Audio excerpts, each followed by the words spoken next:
오늘 이 말씀을 통해서 죄를 짓고라는 제목으로 말씀을 나누도록 하겠습니다. 우리가 지난 주간에는 마귀에게 속아서, 그죠? 마귀에게 속아서 죄를 지었죠. 그리고 하나님을 떠나게 됩니다. 자, 우리가 이 내용을 살펴보는데 이전에 이거 내용을 들어가기 전에 먼저 우리가 좀 생각해 봐야 될 것이 뭐냐 하면은 전도자가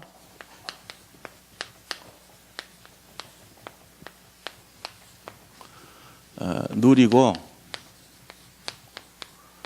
전할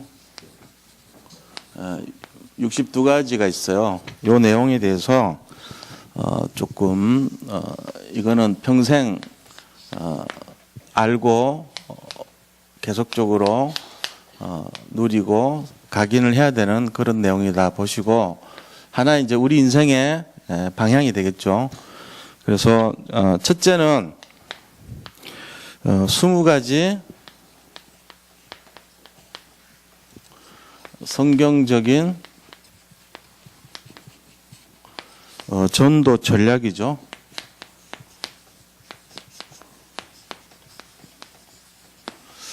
이 20가지 성경적인 전도 전략에 대해 가지고 조금 이렇게 이건 한 방향이니까 훈련도 받고 자기가 따라서 진행을 해야 될 내용입니다. 그래서 첫째는 5가지 기초가 있죠. 기본적으로 우리가 5가지를 이제 해야 돼요. 그래서 첫째는 뭡니까? 만남의 축복이 다락방이잖아요. 다락방. 우리 교회에서 지금 제일 시급한 게 이 다락방 하는 거예요. 다락방 안 되면은 새가족 정책 안 됩니다. 그 다락방이 안 되면은 교회가 부흥이 안 돼요. 다락방이 안 되면은 한 영혼이 제자화가 되지 않습니다. 절대로. 다락방을 하면은 그 사람은 분명히 제자고 사역자로 설 수 있고 자기 스스로가 먼저 복음 누린 사람 될 수 있어요. 그래서 다락방을 할 수 있는 사람들이 돼야 돼요. 지금 이 부분이 도전해야 될 내용이고 실제적으로 다락방으로 들어가야 돼요. 그래서 우리가 지금 하고 있는 39가지 그 39가에 대한 양육 교재 있잖아요. 풀엇은 구원의 길 내용, 그걸 가지고 많이 좀 활용을 하세요. 길게 할 것도 없고 짧게 하면 돼요. 그래서 다락방을 할 수 있고 그거를 또 다른 사람이 계속 다른 사람에게 또 계속 전해서 같이 할 수 있도록 이게 이제 돼야 돼요. 다락방 하고 그다음에 팀 사역이라는 게 있어요. 만남의 축복 다음에 팀 사역. 이 팀 사역은 뭐냐면은 다락방 하는 조장을 찾는 게 팀 사역이죠. 그다음에 이 다락방 하는 제자들을 모아서 따로 제자의 메시지를 주는 걸 미션홈이라 그래요. 그 미션홈에서 이 다락방 조장들 찾아가지고 여기서 EBS하고 조장 찾아서 양육하는 거예요. 그리고 이제 전문 교회가 있고, 전문 교회는 이제 직업이 같은 그런 사람들끼리 모아서 이 다락방 하는 거예요. 그다음에 지교회가 있죠. 지역에서 이 말씀 운동 펼치는 전체적인 사역을 지교회 운동이라고 그래요. 그래서 이것이 5가지 기초예요. 그 다음에 5가지 합숙이 있습니다. 5가지 합숙은 이걸 잘 이제 1차 합숙이라고 그러잖아요. 1차 합숙은 다락방 하기 위한 합숙이 1차 합숙이죠. 그 다음에 팀 합숙이라는 게 있어요. 팀 합숙. 팀 합숙은 팀 사역, 다시 말하면 다락방 조장을 찾기 위한 그 합숙을 팀 합숙이라고 하고, 그 다음에 이제 70인 합숙이다 이렇게 말을 합니다. 그래서 70인 합숙은 어떤 의미에서는 현장에서 캠프를 하는 현장 지역 담당자들 세우는 그런 내용이 되겠어요. 70인 합숙은 성경을 어떻게 봐야 되는가, 그리스도 관점으로 성경을 보는 훈련을 시켜주는 내용이 돼요. 그 다음에 이제 전문별 합숙 그래가지고 요거는 이제 자기가 어떤 치유 대상자라든지 어떤 점성을 갖고 그 사람들 합숙하면서 실제적으로 메시지 주고 이렇게 하는 거예요. 전문별 합숙 다음에 전도 합숙이 있습니다. 전도 합숙. 여기까지가 합숙에 대한 내용이에요. 그리고 세 번째는 5가지 시스템이라고 돼 있죠. 시스템. 조직이에요. 조직. 5 조직은 학교를 말하는 거예요. 학교. 그래서 다락방 할 수 있는 메시지 공급하는 전도 학교가 있어요. 여기 지금 많이 새로 시작하고 있어요. 그 다음에 신학원. 근데 지금 시대는 그냥 신학원이 아니고 집중 전도 신학원이라고 해요. 집중. 집중 전도 신학원. 그리고 집중 선교사 훈련원.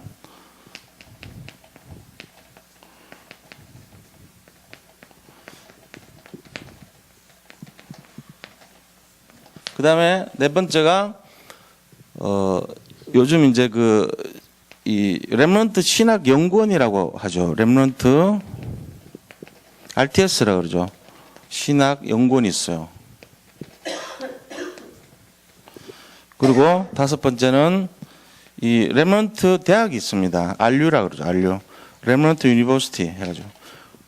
요 5가지가 하나의 시스템이 되는 거예요. 그리고 우리가 이제 네 번째는 5가지 미래가 있습니다. 이렇게 했을 때 우리가 앞으로 어떤 미래가 준비되어 있는가 하는 부분이에요. 그래서 전문인, 문화인, 그 다음에 산업인, 그리고 이 아이들 치유하는 거, 치유사역원, 그죠? 그리고 이 렘넌트 5가지입니다. 그래서 5가지 미래는 다른 말로 5가지 열매라고도 하죠. 5가지 열매인데 요 내용은 첫째는 엘리트 사역이라고 해요. 엘리트 사역. 전문인이에요. 전문인. 엘리트 사역, 전문인. 그 다음에 문화사역, 문화인. 그 다음에 산업선교, 산업인.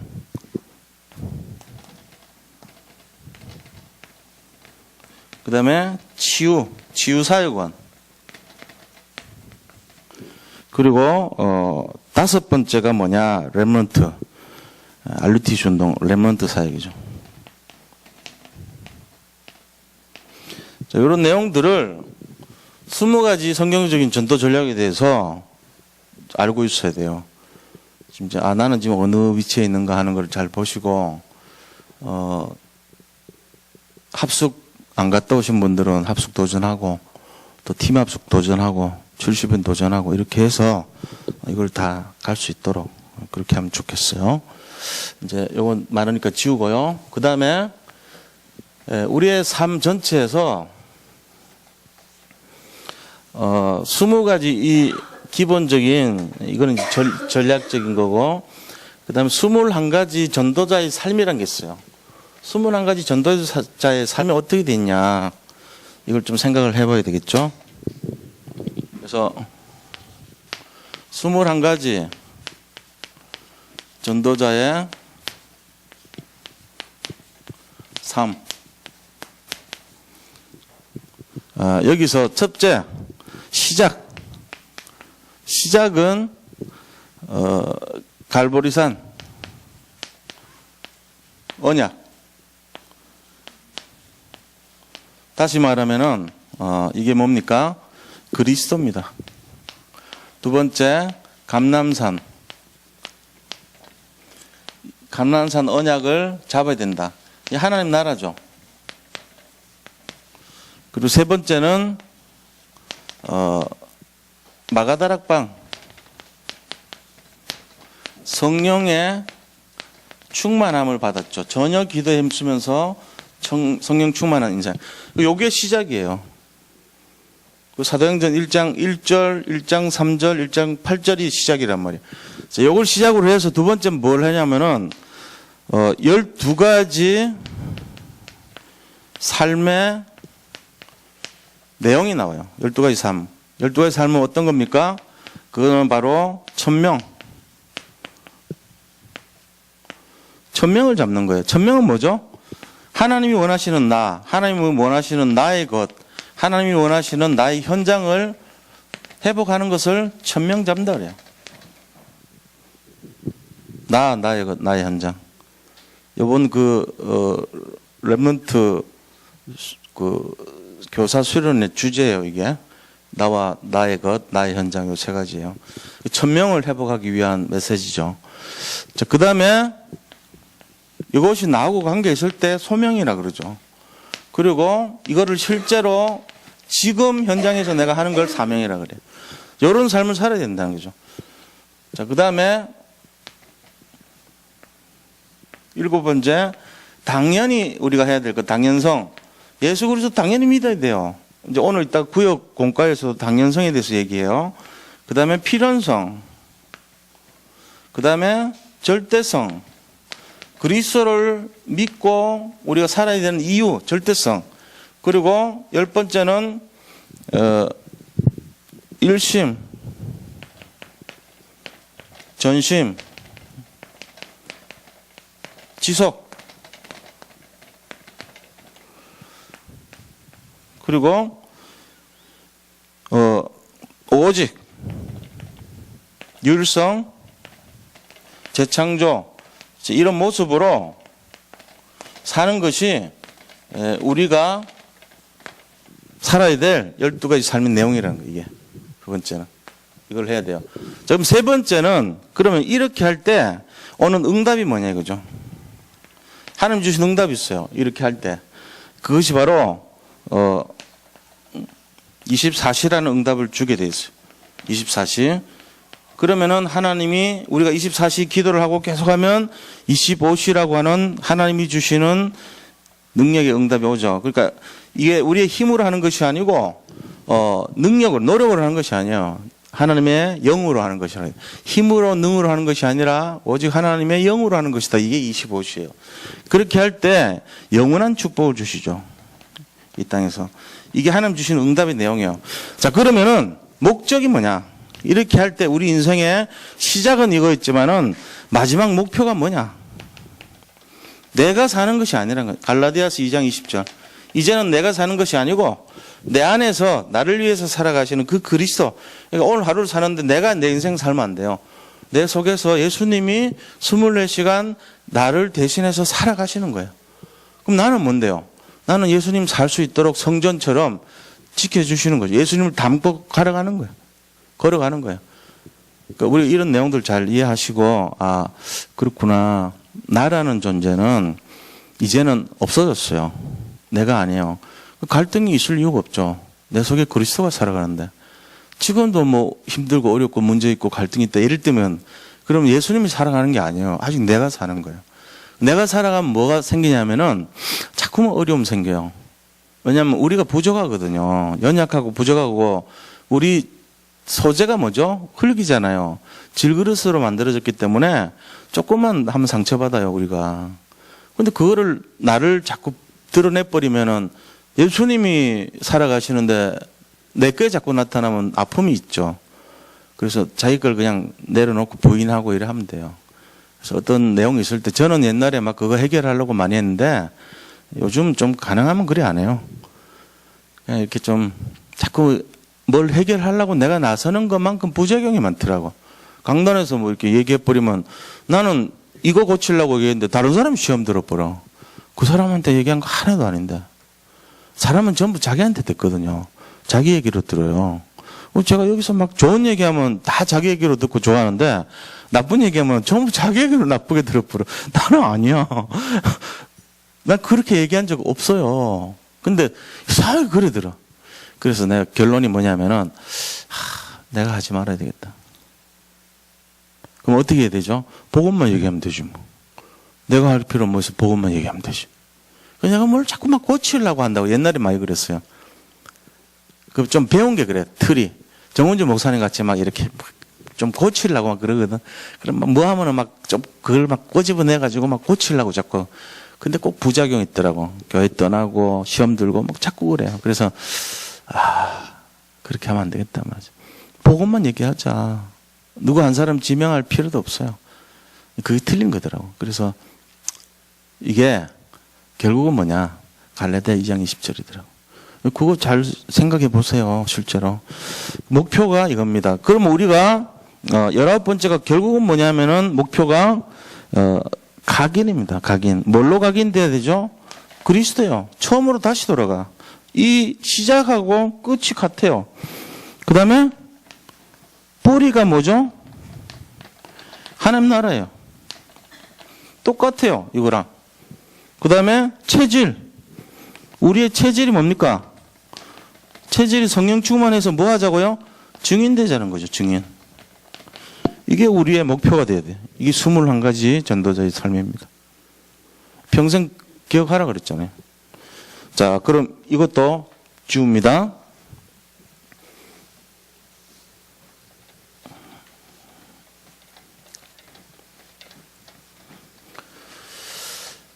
자, 세 번째는 그럼 우리가 예수님 믿고 살아가는데 성공하는 열쇠가 있어요. 어떻게 해야지 성공하죠? 성공의 열쇠.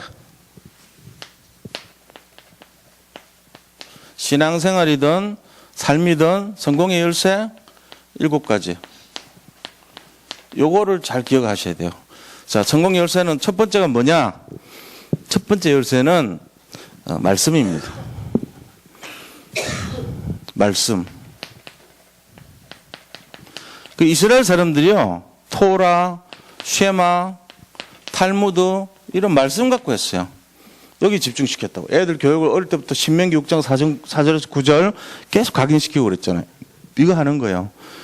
그 다음에 말씀 다음에 뭐냐? 7명의 렘넌트 삶을 보면 하나님의 역사를 보게 돼요. 하나님이 어떻게 하셨는가? 이게 성경에 나타난 사람들을 거울로 보면서 우리가 배워야 되고 연구하고 따라가야 될 내용들인 거예요. 이게 이제 기준이 되죠. 하나님 반드시 역사하신다.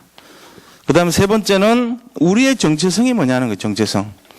우리 정체성이 바로 그리스도를 믿고 하나님 나라를 따라가고 성령이 충만한 것이 우리의 정체성이에요. 우리의 정체성이 뭐냐? 머리 좋고 잘생기고 배경 좋고가 아닙니다. 그리스도를 믿고 하나님 나라의 백성이고 성령 충만한 것이 우리의 정체성이에요. 잘 이해하셔야 돼요. 그 다음에 자, 이런 자세를 가지고 네 번째 뭐를 해야 되냐? 우리 자신들이 예배를 회복해야 돼. 예배를 회복하는 것이 가장 중요한 성공의 열쇠예요. 예배. 수요 예배 때 자꾸 이제 모이기를 힘써야 돼. 지금보다 더 많은 분들이. 제자된 분들, 이런 분들은 자꾸 여기 모여야 돼요. 그래서 이거 하잖아요. 이거 이제 제자가 알아야 될 내용들이거든, 사실은. 자, 그 다음에 예배 회복하면은 다섯 번째 뭐 합니까? 이 힘을 가지고 오직이 되는 거, 오직. 인생에 오직 집중을 한단 말이에요. 오직. 어디다 집중해요? 그리스도에 집중하죠. 그때 여섯 번째 유일성이라고 하는 하나님의 응답이 오죠. 그러면은 이거 가지고 현장을 살리고 모든 것을 살리는 재창조의 축복이 이런 거예요. 7가지가 성경 열쇠의 기준이 되는 거예요. 자, 이 7가지 내용을 잘 기억을 하셔야 돼요. 그리고 자, 네 번째는 자, 그러면 이런 내용을 가지고 우리가 다른 힘을 얻어야 되거든요. 이 땅에 살면서 내 힘 얻으면 안 되고 다른 힘. 이는 능으로 하는 것이 아니고 이는 힘으로 하는 것이 아니고 오직 하나님의 영으로 해야 된단 말이에요. 그게 스가랴 4장 6절 말씀 아닙니까? 다른 힘. 그 힘을 얻기 위한 5가지 기도 응답의 자세. 어떤 자세를 가지고 기도를 해야 되는가? 그죠? 자, 첫째는요, 말씀. 그러니까 하나님의 우리가 이 5가지를 잘 기억을 하셔야 돼요. 그래서 5가지가 하나님께서 우리에게 어떤 일을 하셨는가? 구원하셨잖아요. 내가 하나님의 자녀가 됐고 하나님과 함께하고 구원받은 것에 대한 감격이 있어야 돼요. 이 마음을 가지고 기도하셔야 돼요. 감격, 감사 가지고. 뭐에 대한 감사와 감격이죠? 구원에 대한 감사. 그리고 임마누엘에 대한 감사. 그 다음에 내가 7가지 신분, 건세, 가진 간사, 6가지 건세 갖고 있는 감사, 여기에 대한 감사 갖고 해야 돼요. 야, 하나님, 나는 정 별거 아니었는데 나에게 이런 엄청난 구원을 주셨고 함께 하시고 나를 신분을 바꿔주시고 나에게 건세 주신 거 감사합니다. 이런 마음을 갖고 감격을 갖고 하라는 거예요. 그렇게 하면서 감사와 감격된 자세를 가지고 이제 하나님은 반드시 말씀을 성취합니다. 그죠? 말씀을 잡고 해야 돼요. 강단 말씀.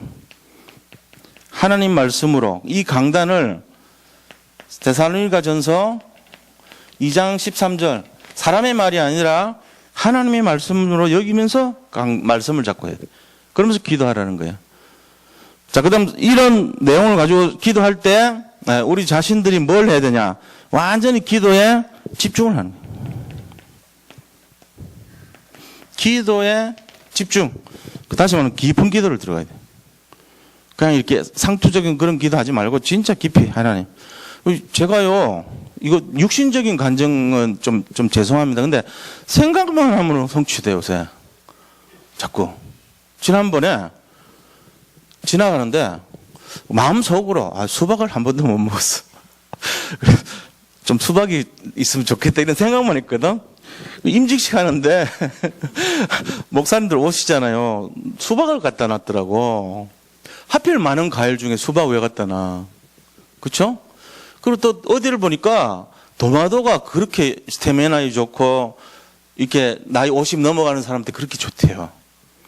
그래가지고 도마도도 있으면 좋겠다. 진짜 내 이거는 육신인 거기 때문에 좀 죄송한데 맨날 먹는 것만 생각이냐 그렇지 모르는데 진짜 생각이 있다니까 도마도가 좀 있으면 좋겠던데 누가 권사님 한 분이 도마도 한 박스 보냈어. 오늘 왔어. 문자 왔더라고. 깜짝 놀랐죠. 아침 새벽 기도도 내가 그런 얘기 했는데 또 응답되는 거라. 야, 진짜 내가 먹는 것만 맨날 생각하는 거? 그리고 고구마 건강에 되게 좋거든요. 저한테는 당뇨, 고혈압 이런 데 되게 성인병에 좋아요. 고구마가. 고구마가 좀 요새 있으면 내가 점심 때 잘 안 먹거든. 밥을 많이 못 먹어요. 고구마 있으면 좋겠다는데 삶아갖고 누가 넣어놨더라. 그리고 고기를 샀어요. 되게 싸가지고 한 1kg 샀다고 돼지고기를 지금 다 먹었는데 왜냐면 요새 너무 막 봄 타니까 밥맛이 없어. 그래서 내가 고기라도 좀 먹자고 샀는데 문제는 상추가 나는 되게 좋아하거든. 상추를 따로 사기가 힘들어. 그래가지고 이걸 어디서 구하나 그러고 보니까 어느 밭을 지나는데 상추를 키워놨더라고. 목사가 그거 뜯을 수는 없잖아. 보면서 야, 참 저거 괜찮네. 그러면서 보고 몇 번 보고 그랬다고. 근데 주일날 점심 때 권사님 자기 옥상에서 키운 상추 첫 번째 거둔 거라고 갖다 놓으셨더라고. 오늘 아침도 먹었어요. 근데 집중이 아니고 그냥 기도했는데요. 기도도 아니지. 생각만 했는데 차도 그래. 차도 내가 맨날 막 부릉거리고 안 좋아. 3번을 공짜로 누가 고쳐줬거든.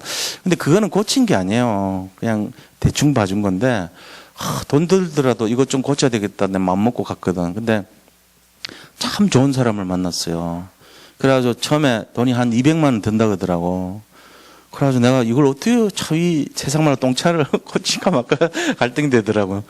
근데 딱 고쳤는데 오늘 싸게 고쳤어요. 120만 원에 다 고치고 말짱해. 진짜 보니까 내가 아까 계속 끌고 다녀왔는데 전에 같은 증세가 전혀 없어요. 물론 이제 처음이니까 그러겠죠. 근데 그분 얘기로는 한 몇 년은 괜찮다 그러더라고요. 내가 보면서 우리가요, 제가 왜 이런 말씀 드리냐면은 목사가 지산 얘기했잖아요.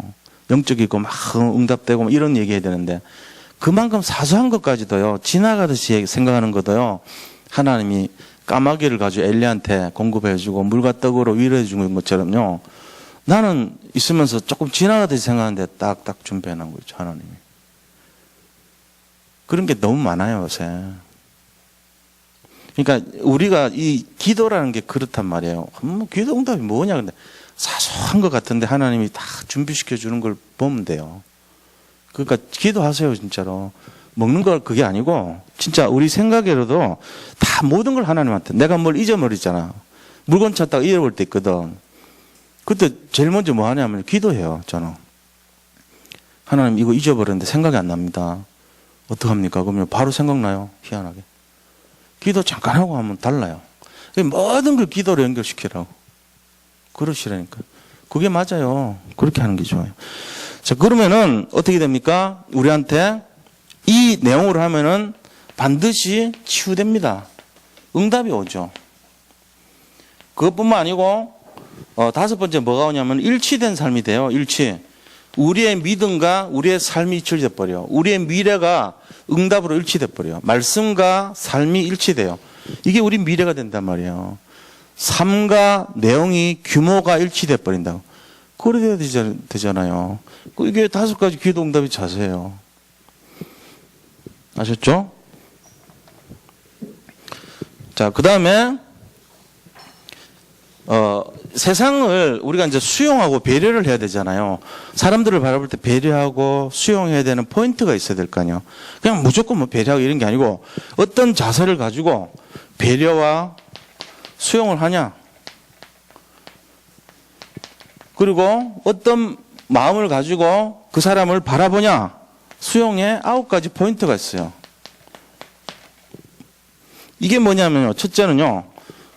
우리가 딱 바라볼 때 복음에 대한 높이, 복음에 대한 깊이, 그 다음에 복음에 대한 넓이를 가지고 바라보는 거예요. 복음에 대한 깊이, 저 하나님 바라보고 저 밑에 복음의 깊은 곳, 그 다음에 좌우를 바라보듯이 하면서 복음 전체를 이해하고 거기서 정보를 바라보는 마음으로 그걸 통해서 재야 돼요. 두 번째는 우리가 인간관계에서 상, 내 위의 사람을 알고 그 다음에 밑에 사람을 알고 좌우를 알아야 돼요. 여기서 인간관계 나와야 돼요. 요즘 보면 이런 거 모르면은 자꾸 막 추월하고 자기가 독선이 돼가지고 자기가 막 맞다고 주장해버리고 이러면 안 되잖아요. 그 상하 좌우가 이게 돼야지 인격적으로 그 사람 도와주고 싶고 하죠. 그러나 우리 이전도사님 같은 경우 보니까 좀 지방에서 와서 그런지 모르겠어. 근데 다른 사람하고 좀 달라. 정서가 나하고 비슷해. 꼭 보면 이렇게 행동하거나 이런 거 보면은 약간 좀 나 당연히 이렇게 하면은 미안해 할 것 같으면 미안합니다 하고 죄송합니다 하고 또 하면 고마운 마음 들 것 같으면 감사합니다 하고 꼭 그러더란 말이에요. 안 해도 돼. 근데 그렇게 자꾸 하는 게 뭔 말이냐면은 상하 좌우를 아는 거예요. 그럼 그 사람 도와주고 싶지. 어려울 때 무슨 안 좋은 일 있어도 뭐 그런 거 갖고 신경 쓰냐 그러고 덮고 위로해주고 싶지. 당연한 거예요. 그 서로가 배려와 수용이라는 게 그런 거란 말이에요. 저쪽에서 그렇게 나오면 나는 2배로 해주지. 그렇잖아요? 근데 그게 아니고 경우도 모르고 좌우도 모르고 상하도 모르고 막 지가 아는 대로 하고 아나무인이고 이래버리면 그러면 어떻게 돼요? 우리도 인간입니다. 가족 간에 잘 하잖아. 원수 갚는다니까.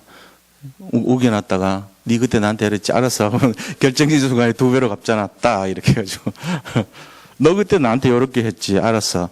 딱 걸어놨다 나중에 원수 갚는다고 복수한단 말이에요. 박복수 집사님. 복수 열전이 별로 좋은 게 아니거든. 복수가 복수를 낳고 계속돼요. 반복돼. 그래서 빨리 끊어야 돼. 그 연결고리를. 끊으려면 수용해주고 양보해줘야 돼. 내가 한번 죽어주고 이해해주고 이러면 되거든. 이게 필요한 거예요. 그 다음에 또 그 사람의 과거, 현재, 미래 이거를 바라보면서 이렇게 바라보란 말이에요. 시간표를 보면서 옛날은 이랬지만 지금 좀 바뀌었고 앞으로 좋아질 거다 이런 마음으로. 이게 9가지입니다. 그래서 요 20가지, 요 21가지 42가지에다가 7가지 48가지죠. 그럼 53, 62 딱 62가지. 요게 전도자가 누리고 전할 62가지예요. 이게 지금까지 유목상을 한 20편 이상 되는 집회 거를 제가 다 종합해갖고 말씀 한꺼번에 지금 드린 거예요. 평생 기억하라 그랬어요. 요번에 부교육자 수련회 갔을 때 처음 강의할 때 요거 하셨어요. 이제 깊이 있게는 안 해. 그냥 막 대충 이렇게 하셨지만 이 내용이란 말이에요. 결국. 평생 각인하라 그랬어요. 이거 전해주라 그랬어요. 왜 그렇습니까? 성도님들한테 영향을 이걸로 끼쳐주라는 얘기예요. 그렇죠. 저도 오늘 했습니다. 잘 기억하시고 우리가 이런 내용들을 잘 알고 하셔야 돼요. 자, 오늘 하나님을 떠나서 죄를 지었다 그랬잖아요. 그 죄라는 게 뭔가 알아야 되겠죠? 제일 첫 번째는요. 무슨 죄입니까? 말씀에 불순종. 이게 죄예요. 말씀에 불순종하는 그것이 죄라는 거예요. 다른 것이 죄가 아니고 말씀을 불순종하는 것. 그러니까 이 하나님 말씀 뭡니까? 하나님의 말씀이 뭔지 알아야 될 거 아닙니까? 말씀은 창세기 2장 16절 17절이었죠. 동산에 있는 모든 과일 먹으라 그랬어요. 에덴 동산의 각종 과일. 자, 에덴 동산에 각종 과일을 먹으라 그랬어요. 먹으라. 근데 단 조건이 뭐냐? 선악과 먹지 말라 그랬어요. 선악과. 선악과 나무 열매는 선악을 알게 하는 나무의 열매는 먹지 말라. 먹지 말라 그랬어요. 만약에 먹으면 정령 죽으리라 그랬거든요. 이게 하나님의 약속의 말씀이에요. 근데 이 말씀을 어떻게 했어요? 하와가 줘버린 거예요. 왜요? 사탄, 뱀의 말을 들었죠. 뱀의 말은 어떤 거였습니까? 하나님 말씀 이랬는데 뱀이 한 말이 있어요. 뱀의 말은 아니다 그랬어요. 아니다. 속였어요. 속여. 아니라 부정했어요. 너희가 그것을 먹는 날에는 너희가 결코 죽지 아니하리라 그랬어요. 죽지 않고 않는다 그랬거든요. 먼저 이걸 강하게 부정한 거예요. 결코 죽지 않는다. 오히려 너희 눈이 밝아서 너희가 하나님처럼 될 것이다. 이런 말한 거예요. 그래서 눈이 밝아서 이 눈은 육신적이죠. 눈이 밝아 하나님처럼 될 거야. 이게 사단이 우리에게 쓰는 내용이에요. 야, 너들 스스로 노력하면 돼. 열심히 해. 돌을 닦아야 돼. 그러면 영적인 최고의 상태에 올라갈 수 있어. 이렇게 말하는 것이 오늘날 모든 내용들입니다. 기운동, 마인드 컨트롤, 요가, 호흡, 그 다음에 무슨 명상, 모든 거의 내용이 그거예요. 돌을 닦으라 그러고, 불교나 대승진리교나 모든 것이, 야, 너희들이 스스로 참선을 하거나 돌을 닦거나 아니면 좋은 선업을 행하면 하나님처럼 다시 한번 부처가 될 수 있어. 미륵불이 될 수 있어. 아니면 도사가 될 수 있어. 아니면 최고의 경지에 올라갈 수 있어. 이렇게 말합니다.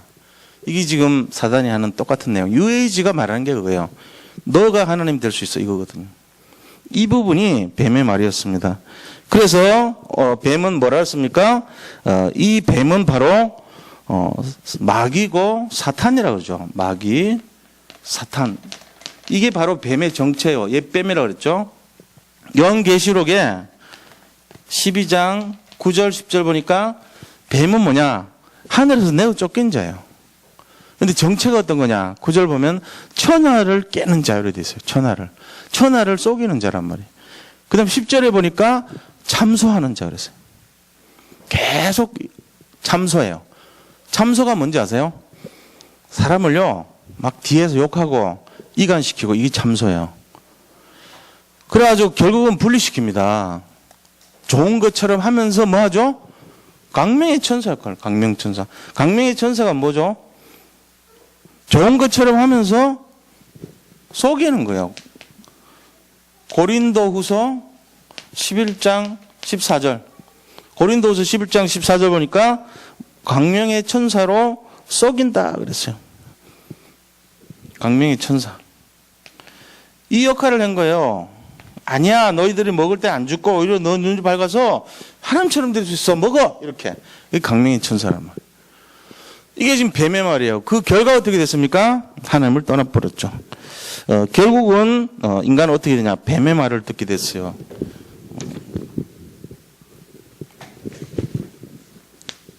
자, 뱀의 말을 듣습니다. 이게 바로 창세기 3장 6절 사건이에요. 하나님 떠난 사건. 이 뱀의 말을 들었습니다. 그래서 어떻게 됩니까? 하나님의 말씀에 여기 말씀을 길을 막아버렸어요. 귀를 막아요. 그래 결과적으로 어떻게 되냐? 뱀의 말을 듣고 죄를 짓게 됩니다. 죄. 그러면서 이것이 근본 문제가 되죠. 모든 문제의 원인, 근본 문제에 빠져요. 죄라는 것은 관역에서 벗어나는 것이 죄예요. 하나님의 기준에서 벗어나는 것이 죄입니다. 이제 내가 막 고집이 세거나 내 주장이 센 사람은요, 일단 죄를 지을 가능성이 되게 많아요. 왜 죄를 자꾸 짓냐? 자기 생각이 많아서 그래요. 많이 배운 사람, 아니면 지혜가 많은 사람, 똑똑한 사람, 현명한 사람, 그런 사람이 죄를 지을 가능성이 많습니다. 그럼 그게 나쁩니까? 그러니까 죄라는 것은 자기 것이 많은 사람이 죄를 지어요. 그럼 어떻게 살아야 됩니까? 내 것을 부인하면 돼요. 내 고집 내려놓고 나의 이성과 나의 지혜를 부인하면 돼요. 내가 부족한 것 투성인데 내가 하나님 말씀 들어야지. 그러니까 예배를 자꾸 드리고 하나님 선포된 말씀을 찾아가고 그 말씀이 기준이 되게 하고 이게 이제 그 사람이 죄를 안 짓게 되는 내용이죠. 그러니까 예배를 자꾸 회복하고 말씀을 가까이 해야 되는 거예요. 사실은 말씀이 중요한 거예요. 그래서 자 우리가 그래서 예배 시간에 이거 중요합니다. 예배 시간에 하나님 말씀 못 듣는 거 귀를 막아버려요. 이게 굉장히 저주란 말이야. 예배 시간에 말씀 놓치는 것이 저주입니다. 딴 게 아니고 말씀 들었는데 다른 거 집중해 자꾸. 다른 생각이 잡혀. 그게 저주란 말이에요. 재앙이 딴 게 아니에요. 말씀을 못 듣게 하는 게 죄예요. 재앙이에요. 그러면서 우리 자신들이 하나님 말씀보다 다른 것에 영향을 받습니다. 예배 시간에 집중 안 되는 거 이게 바로 저주고요. 그 다음에 재앙은 뭐냐? 다른 것에 영향받는 거 재앙이에요. 다른 거 자꾸 영향받아요. 그게 재앙이라고. 그럼 우리가 이거 회복하려면 어떻게 해야 되냐? 회복하려면은 두 번째는 말씀을 따라가는 것. 이 말씀이 바로 복음이잖아요. 말씀이 곧 복음이에요. 그래서 베드로전서 1장 25절 보니까 베드로가요. 내가 너에게 지금까지 이 말씀은 영원한 것인데 변하지 않고 영원한 것인데 내가 너에게 말한 이 말이 바로 복음이다 그랬어요. 성경 말씀 66권 전체가 복음이라는 얘기예요. 근데 그 말씀은 바로 사람을 살리고 영원한 것이고 능력이 있단 말이에요. 그게 변치 않아요. 이 변치 않는 것이 말씀이고 이 말씀이 바로 복음이다 그랬어요. 그러니까 우리가 이 말씀 속에 답을 찾아야 됩니다. 성경 66권의 전체 핵심이 바로 말씀이고 복음이에요. 바로 그것이. 자, 두 번째는요. 성경에 기록된 이유 요한복음 20장 31절 내가 이것을 너에게 기록하면 함은 예수가 하나님의 아들이시고 아들 그리스도이심을 너희가 믿어 영생을 얻게 하려 합니다 그랬어요. 성경을 기록한 이유도 이 복음으로 우리를 영원한 생명을 주기 위해서 기록했다고 그렇게 되어 있어요. 성경의 기록 목적이. 이 말씀 속에 자꾸 가까이 해야 돼요. 말씀을. 자, 그럼 말씀 들을 때 네 가지 기도 내용입니다. 말씀 들을 때 기도 네 가지입니다. 말씀을 들을 때 우리가 어떤 기도를 해야 되겠는가? 첫째는요. 이 말씀이 들려지도록 기도해야 돼요. 마가복음 4장 15절 보니까 말씀을 던졌는데 그 말씀이 어디로 가냐? 길가에 떨어져 버려. 길가밭에. 그럼 어떻게 되죠? 길가밭에 떨어지면 새가 와서 물어가 버린다 그러죠. 이게 말씀 못 듣게 만드는 거예요. 말씀 못 듣는 것이 저주고 재앙입니다. 말씀을 놓친 것이 죄의 시작이었어요. 근본적으로. 그러니까 말씀 자꾸 집중해 줘야 되겠구나. 말씀이 뭔지 알아야 되겠다 우리가. 그러니까 그 말씀을 던졌는데 길가에 떨어진단 말이에요. 그러니까 말씀이 길가에 떨어지지 않고 내한테 들려지도록 기도해야 돼요. 그리고 19절 보니까 말씀이 방해됩니다. 말씀을 방해해요. 흑암을 결박해야 돼요. 말씀을 방해받지 않도록 흑암 결박해야 돼요. 그거 기도해야 돼요. 왜냐? 마가복음 4장 19절 보니까 뭐라고 되어 있어요? 말씀이 떨어졌는데 그게 가시떨기와 엉겅퀴에 가로막혀서 기운에 가로막혀가지고 성장을 못하도록 만든다 그랬거든. 그러니까 이 가시떨기 엉겅퀴가 뭐냐면 우리의 마음속에 일어나는 쾌락, 일락, 그 다음에 재물에 대한 마음, 그리고 내 자신에 대한 어떤 그런 다른 걱정, 염려, 이런 거란 말이에요. 염려와 재리와 일락 때문에 기운이 막혀서 말씀이 자라지 못한다 그랬어요. 그러니까 말씀이 자라지 못한 게 아니고 우리가 말씀을 받고 성장하지 못한다. 믿음이 자라지 못한다 그랬어요. 이걸 누가 하냐? 마귀가 하죠. 마귀가 지금 염려 갖다 주고 재물 자꾸 좋게 경배하라고 우상 숭배하라고 갖다 주고 그다음에 쾌락을 가지고 자극을 시켜주고 그래야 한단 말이에요. 그러니까 그걸로 시작하면은 이제 믿음이 성장을 못하는 거죠. 그러니까 흑암을 결박해야 돼요. 하나님 제가 말씀 속에 자랄 수 있도록 도와주세요. 이렇게. 이게 우리가 기도해야 될 내용입니다. 자, 세 번째는 뭘 기도해야 되냐면은 우리 자신들이 말씀이 믿어지도록 이거 이제 하나님 말씀이 아니고 데살로니가전서 2장 13절 뭐죠? 이것이 사람의 말이 아니고 하나님의 말씀이라는 것으로 믿어져야 돼요. 바울이 말했지만 그 하나님 말씀으로 믿어지라고 얘기하는 것처럼 2장 13절 똑같아요. 말씀 믿어지도록. 그리고 네 번째는 말씀 잡고 기도하도록. 요한복음 15장 7절에 보니까 너희가 내 안에 거하고 내 말이 너희 안에 거하면 무엇이든지 원한 대로 구하라. 그리하면 이루리라 그랬어요. 그런 것처럼 우리가 이 내용을 가지고 말씀을 따라가는 인생이 되어야 됩니다. 이게 답이에요. 이제 수요일 날 예배드리러 오는 이 중심이 사실은 뭐 처음에 볼 때는 별거 아닌 것 같지만요. 나중에 보면 많이 바뀝니다. 변화되고요. 성장하는 거예요. 흑암이 틈타지 못하는 삶으로 되게 되어 있습니다. 오늘도 말씀 잡고 승리하시기를 축복합니다. 자, 이제 구역 공과를 잠깐 짧은 시간 동안 공과할게요. 오늘은 당연성에 대한 겁니다. 당연한 거. 우리가 당연한 거를 어떻게 해야 되냐. 인간은 당연히 하나님을 믿어야 되는 영적 존재예요. 이유는 뭐죠? 영적인 존재로 태어났기 때문에 영적인 삶을 살아야 되는 거예요. 그리고 우리가 당연히 영적인 삶을 살아야 되는 거예요. 자, 인간이 당연한 문제 속에서 당연한 응답이 뭐냐? 당연한 문제는 어떤 겁니까? 우리에게 모든 인간에게 오는 당연한 문제 12가지 재앙이에요. 그게 당연히 온단 말이에요. 왜 그러냐? 마귀가 존재해서 그래요. 하나님이 주지는 않아요. 그러나 마귀가 우리에게 염려를 주고 일락을 주고 재리에 대한 마음을 준단 말이에요. 이게 당연히 와요. 그럼 여기에 대한 당연한 응답은 어떤 거죠? 그것은 바로 그리스도입니다. 오직 그리스도만이 이거를 막을 수 있는 거예요. 여기에 대한 답을 갖고 있어야 돼. 우리가. 당연한 응답. 당연한 오는 문제. 왜 이런 문제가 오지? 당연히 오는 거예요. 내가 살아있기 때문에 오는 거죠. 그럼 거기에 대한 당연한 응답은 뭐냐? 오직 그리스도입니다. 그리스도는 완전하고 충분하고 모든 것이기 때문에. 자, 그래서 이 당연한 것을 누리는 삶은 어떤 것이냐? 그게 바로 갈보리산, 감람산, 마가다락방에 답을 갖고 있는 사람이에요. 그렇다면은 세 번째로 당연성을 발견한 사람들이 누구였냐? 그것은 바로 7명의 렘넌트들입니다. 복음에 대한 결론을 내렸죠. 그리고 히브리서 11장의 믿음의 사람들.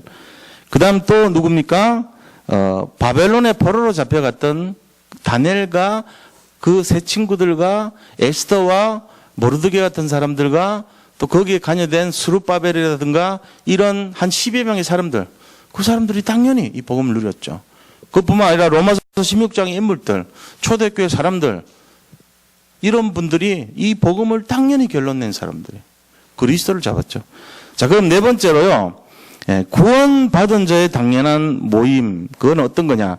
마가다락방의 모임입니다. 사도행전 1장 14절. 그 사람들은 이 복음만이 유일한 답이라는 걸 알기 때문에 목숨을 걸고 그 자리에 모였습니다. 당연한 모임이었어요. 내용이 뭔데요? 오직 그리스도, 오직 하나님의 나라, 오직 성령 충만을 바라보면서 그 내용을 가지고 모였던 거예요. 그렇다면은 거기에 오는 응답이 어떤 거였습니까?